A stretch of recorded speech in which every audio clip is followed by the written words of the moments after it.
साकब निसार साहब ने तो जो हुकूमत की चूलें हिलाई थी वो याद है ना आपको? बिल्कुल। वो किधर हैं जनाब अब?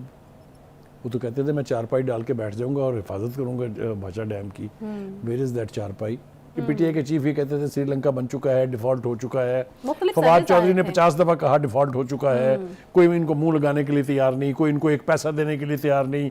दोस्त मालिकों ने अपने चेहरे छुपा लिए हैं वगैरह वगैरह। ये हमने सब कुछ सुना है। गिमिक से हुकूमतों के मसाइल हल नहीं होते, गिमिक से आपके प्रोजेक्ट्स लॉन्च नहीं होते, ना वो तकमील तक पहुंचते हैं। चाइना को हम खैर ग्लोरीफाई तो बहुत करते थे, लेकिन ये जो 4 साल गुजरे हैं ना, ये पीटीआई के दौर के, उसमें चाइना और सी पैक दोनों को अंडरमाइन किया गया। तो आप ये डिफॉल्ट से निकले हैं, कभी अगर एनालिसिस हुआ इसका तो आपको पता चलेगा इसमें चाइना का कितना बड़ा रोल है।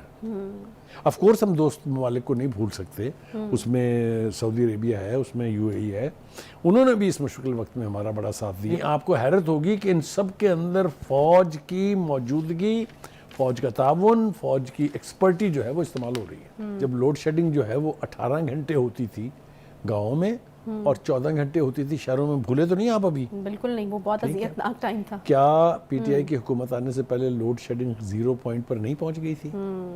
पंजाब में हुकूमत थी तो आप उसके मंसूबे सारे सरफेस पे हैं, कोई छुपा हुआ नहीं है। Be that metro Lahore, be that metro Multan, be that metro Pindi, एक जो मोटरवे है ये भी उन्हीं के दौर का शाहकार है, जो आज पाकिस्तान की पहचान है। उस पर जो है चाइना की गवर्नमेंट ने शहबाज स्पीड का टाइटल दिया था शहबाज शरीफ को, अगर आपको याद हो। वज़ीर-ए-आज़म ने डेरा इस्माइल खान में आज 8 तरक्याती मनसूबों का इफ्तिताह किया है और संगे बुनियाद रखा है। उन्होंने खिताब भी किया है और बड़ी अहम बातें बुखारी साहब मईशत के हवाले से जो है वो वज़ीर-ए-आज़म साहब ने कही हैं और उन्होंने मेरे ख्याल में क्रेडिट लिया और शायद उनका क्रेडिट बनता भी है कि मुल्क दिवालिया होता तो मेरे माथे पर और कब्र पर ता क़यामत काला दब्बा लग जाता। तो यानी ये चीज़ उन्होंने बताने की कोशिश की है कि इस चीज़ में कम से कम वो कामयाब जो हैं वो हो चुके हैं और उनके ज़माने में जो वो ये कहते हैं कि अगर ऐसा खुदा न खास्ता हो जाता तो मेरी कब्र पर एक कतबा लगता और लिखा होता कि इसके ज़माने में पाकिस्तान डिफ़ॉल्ट हुआ था। मेरे ख्याल से उन्होंने बिल्कुल ठीक कहा है। ये आप ये देखिए कि जिस तरीके से साबका हुकूमत ने IMF के साथ डील किया, जिस तरीके से उनके साथ कमिटमेंट करके उसको तोड़ा, जिस तरीके से जाते हुए इकॉनमी के नीचे बारूदी सुरंगें बिछा के गए, इसका बहुत तज़किरा हुआ। अगर उसके बाद इनके दौर में वाक़यातन खुदा न खास्ता डिफ़ॉल्ट हो जाता तो आप ज़रा सोचिए सही कि क्या गत बनती इनकी। ये कतबा लगता, ये तो बात की बातें हैं ना, लगता कि नहीं लगता। ये वो कह ठीक रहे हैं कि अगर कहीं मेरे होते हुए ये हो जाता तो मुझे छोड़ना नहीं था। ना पीटीआई के सोशल मीडिया हैंडलर्स ने, ना पीटीआई के लीडर्स ने, ना, और शायद एक आम आदमी जो है वो भी इसी तरह की एक्सपर्शंस कॉस्ट करता है इनके ऊपर अगर ये डिफॉल्ट कर जाते। असल मसला क्यों वो ये कह रहे हैं, असल मसला उनका ये है कि जितनी बड़ी ये अचीवमेंट है उतनी ये गाई नहीं गई। यानी डिफॉल्ट से बचना, IMF के साथ मुआहदा करार लेना, उसके लोन्स को थ्रू कर लेना is a very big achievement. हर एक को लग रहा था कि पाकिस्तान डिफॉल्ट है। आपको याद होना चाहिए कि पीटीआई के चीफ ही कहते थे श्रीलंका बन चुका है, डिफॉल्ट हो चुका है। फवाद चौधरी ने 50 दफा कहा डिफॉल्ट हो चुका है। कोई इनको मुंह लगाने के लिए तैयार नहीं, कोई इनको एक पैसा देने के लिए तैयार नहीं। दोस्त मालिकों ने अपने चेहरे छुपा लिए हैं वगैरह वगैरह। ये हमने सब कुछ सुना है। इसके बावजूद अगर ये नहीं हुआ है तो ये बहुत अच्छी बात है। अब वो जब प्रोजेक्ट्स का इफ्तिताह कर रहे थे आज, एक तो ये मैं बताऊं कि उन तमाम प्रोजेक्ट्स का जिनका आज इफ्तिताह हुआ है किसी न किसी तरीके से सी पैक के साथ जुड़ा हुआ है वो। यानी सी पैक से वो ये 8 तरक्याती मंसूबे जो जितने 8 के 8 जो हैं उनमें कुछ सड़कों की तामीर है, उनमें कुछ बिजली के मंसूबे हैं, हर चीज़ जो है ये जुड़ी हुई है सी पैक से। लिहाजा वो एक जो तासुर है कि जी सी पैक जो है वो पिछली हुकूमत के दौर में बिल्कुल साकत हो गया था, वो रीएक्टिवेट हो गया है और बड़े मैसिव तरीके से रीएक्टिवेट हुआ है। आपने देखा होगा बहुत सारी डेवलपमेंट्स ऐसी हुई हैं, मसलन चश्मा राइट बैंक कनाल के ऊपर जो 5वां न्यूक्लियर पावर प्लांट लगा है, उसकी खूबी यह है कि वो 5 साल तखीर हुई उसमें, लेकिन उन्होंने उसी कीमत पे वो लगा रहे हैं जिस कीमत के ऊपर एग्रीमेंट हुआ था। आप सोच लें कितनी इन्फ्लेशन हो चुकी है, कितनी कीमतें बढ़ चुकी हैं, लेकिन चाइनीज़ जो हैं हालांकि वो चाइना की कंपनी है, प्राइवेट सेक्टर में है वो। अच्छा। इसके बावजूद उन्होंने कहा कि नहीं, हम हुकूमती सेक्टर से हाँ नहीं, हम प्राइवेट है। इसको ठीक है। उसी कीमत के ऊपर मुकम्मल करके देंगे। इसी तरीके से ये सारे प्रोजेक्ट्स हैं, ये बहुत लंबी लंबी ड्यूरेशन के नहीं है, कोई 6 महीने का है, कोई 8 महीने का है, कोई साल का है। लिहाजा अगर ये सारे हो जाते हैं तो वो जो उसके ऑल्टरनेट रूट्स हैं सी पैक के, वो स्ट्रेंथन हो जाएंगे और फिर बारी आएगी वो इकोनॉमिक जोन्स बनाने की, जो 16 के करीब बनने हैं, जिसमें 8 पाकिस्तान बनाएगा, 8 चाइना बनाएगा।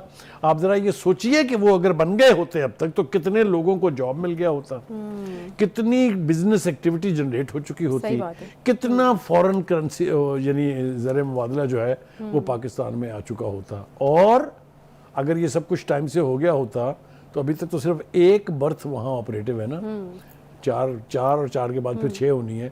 अगर 2 हो जाती तो क्या सूरत हाल होती है, आप जरा वैसे मेरे ख्याल में शायद हम बहुत ज़्यादा वेस्ट की बात तो करते हैं, लेकिन चाइना के अंदर जो कैपेसिटी है, चाइना के अंदर जो डेवलपमेंट है, हम उसकी बात नहीं करते, यहाँ पर उसको उतना हाईलाइट नहीं किया जाता, इसलिए शायद लोगों को इसकी इंटेंसिटी का अंदाजा हो नहीं मेरे पाता ख्याल से चाइना को हम खैर ग्लोरीफाई तो बहुत करते थे, लेकिन ये जो 4 साल गुजरे हैं ना, ये पीटीआई के दौर के, उसमें चाइना और सी पैक दोनों को अंडरमाइन किया गया, बगल में छुपाया गया, इसके ऊपर पर्दा डाला गया।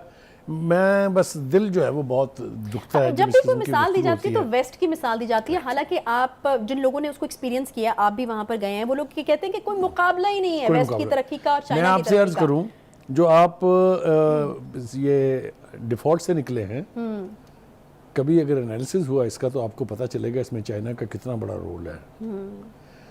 2 से ज़्यादा मरतबा तो उन्होंने वो कर्जे जो हमने वापस कर दिए थे उनको, वो उन्होंने रोल बैक कर दिए कि नहीं अभी नहीं, अभी आप रखें। हमारे जो फॉरेन करेंसी के ज़खायर थे, फॉरेन एक्सचेंज के, वो आपको पता डिप्लीट हो के कहाँ पहुँच गए थे। 2.5 बिलियन डॉलर रह गए थे, वो फिर से 9 बिलियन हो गए हैं। तो उसमें बहुत बड़ा कंट्रीब्यूशन चाइना का है। ऑफ कोर्स हम दोस्त ममालिक को नहीं भूल सकते, उसमें सऊदी अरेबिया है, उसमें यूएई है, उन्होंने भी इस मुश्किल वक्त में हमारा बड़ा साथ दिया है। लेकिन उसका ताल्लुक भी एक तो जो शहबाज शरीफ साहब हैं, यानी पाकिस्तान मुस्लिम लीग नून की लीडरशिप है, दूसरा जो हमारे सिपहसालार हैं, और क्रेडिट देना चाहिए सिर्फ यही नहीं, जो सबका सिपहसालार थे उन्होंने भी इकॉनमी के एतबार से उस वक्त की हुकूमत की भी बहुत मदद की है, और जाते हुए भी वो इस हुकूमत के लिए भी बहुत कुछ करके गए हैं। अब उसी मामले को लेके आगे चल रहे हैं जो जनरल इस वक्त आर्मी चीफ हैं, और उसको बबांगे दोहल गाया जा रहा है। यानी शहबाज शरीफ का एक कमाल ये है कि वो सीक्रेट नहीं रखते जिस तरह पिछली हुकूमत ने किया था, वो साथ साथ बता रहे हैं कि जनाब उनके बगैर हम आगे नहीं। इन मुआहदों में भी यानी आपको हैरत होगी कि इन सब के अंदर फौज की मौजूदगी, फौज का ताउन, फौज की एक्सपर्टी जो है वो इस्तेमाल हो रही है। क्योंकि चाइना जो है, बहुत देर पहले की बात है जब वो ये मैरी टाइम सिक्योरिटी एजेंसी बनाने की बात हो रही थी, उस वक्त भी उन्होंने कहा था कि हमें गारंटी जो है वो आर्मी चीफ की चाहिए। सही। उस वक्त भी जनरल बाजवा ने जाके गारंटी दी थी, और अब भी जनरल आसिम मुनीर साहब जो और ऐसे हालात में गारंटी जरूरी होती भी है, जब होनी इलेक्शन चाहिए, आपके मुल्क में होने वाला है, पता नहीं है आगे आगे किसकी हुकूमत आएगी, तो यकीनन आपको किसी अब जनाब आ जाइए जरा थोड़ा सा एक कंपैरेटिव थोड़ी सी गुफ्तगू भी कर लेते हैं। पीटीआई की हुकूमत ने केपीके में 10 साल तक हुकूमत की है। कोई एक मेगा प्रोजेक्ट मुझे बता दे जो उन्होंने लॉन्च किया हो, और जो एक किया था बीटीआर का उसका क्या हाल हुआ वो आपके सामने है। ठीक है, बीआरटी। उसके बाद आपने देख लिया मालम जब्बा एक प्रोजेक्ट था, उसका भी क्या हश्र हुआ। तो इसके मुकाबले में जब पंजाब में हुकूमत थी तो आप उसके मंसूबे सारे सरफेस पे हैं, कोई छुपा हुआ नहीं है। Be that metro Lahore, be that metro Multan, be that metro Pindi, एक जो मोटरवे है ये भी उन्हीं के दौर का शाहकार है, जो आज पाकिस्तान की पहचान है। आपको याद होगा कि जब लोड शेडिंग जो है वो 18 घंटे होती थी गाँव में, और 14 घंटे होती थी शहरों में। भूले तो नहीं आप अभी? बिल्कुल नहीं, वो बहुत अज़ियतनाक टाइम था। क्या पीटीआई की हुकूमत आने से पहले लोड शेडिंग 0 पॉइंट पर नहीं पहुंच गई थी? ठीक है, तो कहने का मतलब ये है कि अगर आप कंपैरेटिव टर्म्स में बात करें तो कोई कंपैरिजन नहीं है पीटीआई की हुकूमत का और उनसे पहले की हुकूमत का और आज की हुकूमत का भी। आपको याद होगा कि चाइना ने जो प्रोजेक्ट थे, बिजली के कारखाने थे, उसमें एक ये आपको याद है भिक्की में लगा था, आपको याद है 3-4 जो है वो बिजली बनाने के कारखाने लगे थे, उनमें जिस स्पीड से वो प्रोजेक्ट जो है वो मुकम्मल हुए थे, मेरे ख्याल से कॉम्प्लीमेंट अगर हम आहद चीमा साहब को ना पेश करें तो बड़ी ज़्यादती होगी, because he was in A way the most senior project manager या प्रोजेक्ट डायरेक्टर, जो भी कह लें आप उनको। उस पर जो है चाइना की गवर्नमेंट ने शहबाज स्पीड का टाइटल दिया था शहबाज शरीफ को, अगर आपको याद हो तो। ये बात ठीक है, और बहुत सारी बातें जो हैं वो की जा सकती हैं। आपको याद होगा भाषा डैम को लेके साकब निसार साहब ने तो जो हुकूमत की चूल्हें हिलाई थी, वो याद है ना आपको? बिल्कुल। वो किधर हैं जनाब अब? वो तो कहते थे मैं चारपाई डाल के बैठ जाऊंगा और हिफाजत करूंगा भाषा डैम की। वेयर इज दैट चारपाई? वो खुद ही नहीं है तो चारपाई क्या होगी? तो ये जो चीज़ें हैं, ये असल में ना सिर्फ बयानबाजी से या दामों से ना हुकूमत की जा सकती है, ना हुकूमत की बहबूद के प्रोजेक्ट लॉन्च किए जा सकते हैं, प्रोपेगेंडा किया जा सकता है। अच्छा। आपको याद होगा उनकी पॉपुलैरिटी का ग्राफ जो है, उसके बारे में कोई हतमी फैसला तो आप नहीं कर सकते, लेकिन हाल ही में पीटीआई के लोगों ने एक धमाका किया कि जी 25 मिनट में इमरान खान साहब ने टिकटॉक का एक अकाउंट खोला, 25 मिनट में 2 मिलियन व्यूअर्स उनको आ गए। ठीक। उन्हीं का एक बंदा फरहान विर्क, जो उनके सोशल मीडिया हैंडलर्स को लीड करता था, जो अब उन्हें छोड़ चुका है, उसने इस चैलेंज को एक्सेप्ट किया और 20 मिनट में 2 मिलियन जो है वो उन्होंने करके उनको दिखा दिए। तो ये जो सोशल मीडिया की रेस है ना, या ये जो जिसको आप कह सकते हैं गिमिक्स जो है, गिमिक्स से हुकूमतें नहीं चलती, गिमिक से हुकूमतों के मसाइल हल नहीं होते, गिमिक से आपके प्रोजेक्ट्स लॉन्च नहीं होते, ना वो तकमील तक पहुंचते हैं।